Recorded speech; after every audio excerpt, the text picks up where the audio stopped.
Hello, hello. Thank you for watching, everybody. My name is Matt Holker. I work with Tai Chi master Richard Clear, and together we help Tai Chi students all over the world to rapidly build internal power for self-defense and health.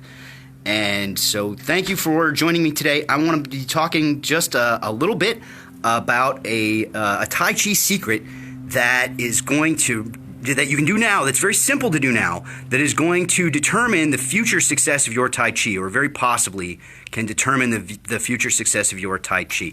Before I get into that, before I forget, if you're into Tai Chi, if you love internal power and things related to Tai Chi for self-defense and health, check out TaiChiMadeClear.com. You're going to love what you find there.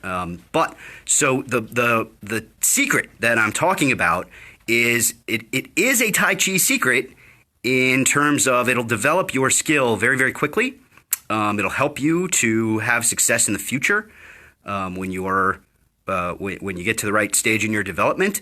But it's something that you have to do now. You have to start now when the time is right, and when you get to a certain level in your training, the skill that you've developed now will help you. And what that skill is stepping outside your comfort zone.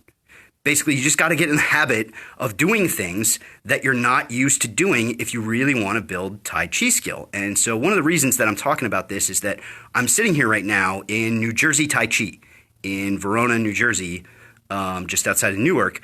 I was in Tennessee, where I live, a couple of days ago. Yesterday, we flew up here to participate in, to give. Richard Clear is delivering a workshop today. It's like a semi-private, invitation-only type workshop, and we're going to be going to the Tai Chi Gala in the Poconos tomorrow morning, doing another semi-private workshop. Then we're going to be featured. Richard Clear is going to be a featured teacher at the Tai Chi Gala, and we're going to be there for several days. And then coming back to New Jersey, we're going to be stopping in Manhattan for a push hands meetup. And so we've got a lot of Tai Chi stuff planned. And one thing that people who know me may not realize is that I hate traveling. I love visiting new cities, but I just hate the process. I hate getting on planes. I hate the airports. I just don't really like anything about the process of traveling. And so for me, traveling in order to do Tai Chi and spread Tai Chi is stepping outside of my comfort zone. I don't like doing it. I'd really rather not. But in order to get the skill that I want, and in order to spread the art the way that I'm committed to doing, I kind of have to. And that didn't come overnight. I had to train that in from a very young age before I really had any real Tai Chi skill to speak of. All I really had was a form. But I would do that form out in public at the top of a hill right next to a park in a public school where everybody could see me every single day. And I'd be doing that, and I'd be doing that every day, whether or not people could see me, whether or not, I didn't care. I didn't care who was watching. Actually, I kind of wanted people to watch. I wanted people to see how bad I was, because I wanted somebody to come up and correct me. I was looking for another teacher. But what ended up happening was I didn't find a teacher that way directly. But because I stepped out of my comfort zone, because I was in the habit of doing that back then, and I stayed in the habit of doing that, when the time came and the teacher was there, I was able to find him. If I hadn't been in the habit of stepping out of my comfort zone from the very beginning, if I had not gone to these public parks and kind of put on a sort of a sad display of Tai Chi for the whole world to see, I would never have made the decisions that I made down the road that led me to find my teacher, that led me to do the great training that I've had exposure to. This is my story, but this is not just me. This has been the experience of the vast majority of Tai Chi people that I know that have stuck with the art, that have made any progress in it, and that have developed real skill. The reason that they were able to do that is very early on in their training, they did things that they were not comfortable with, but that they knew that they were going to have to get comfortable with if they actually wanted to succeed later on. And I've heard this similar versions of this story from so many people now, up to and including Master Richard Clear himself. The way that serious people develop Tai Chi skill is by doing things that they're not accustomed to doing, practicing things that they're not accustomed to practicing. Tai Chi is not a super intuitive art.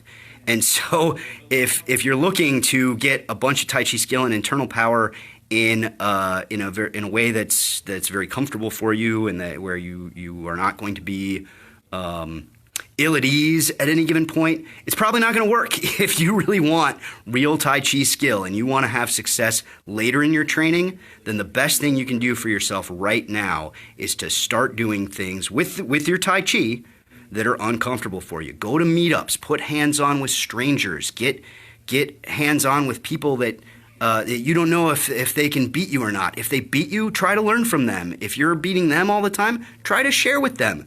The more you do to spread the art, the more you do to get the word out there about Tai Chi and to share what Tai Chi really is, what internal power really is, what that means.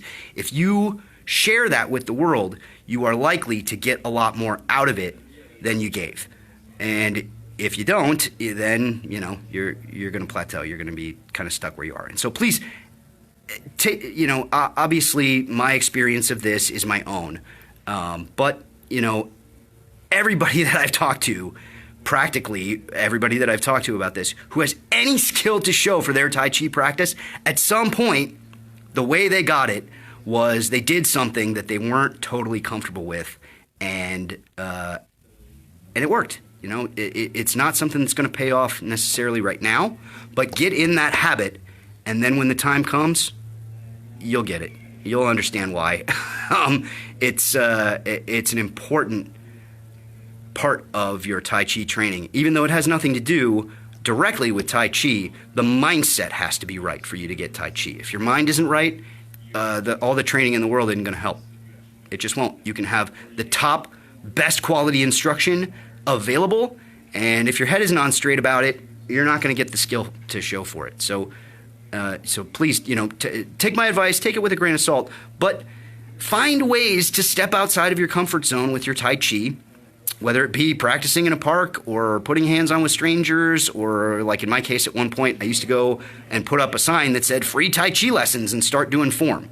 And I was looking to build up a training group that way, but obviously, it wasn't super comfortable for me, but the skill that I have today, every bit of skill that I have today comes from that. If I had not been doing that, if I had not regularly gone to places that made me uncomfortable and done things that made me, that set me ill at ease, if I had not gone and done that over and over and over again repeatedly, I wouldn't have the skill I have today. I probably would have never found the teacher that I have today.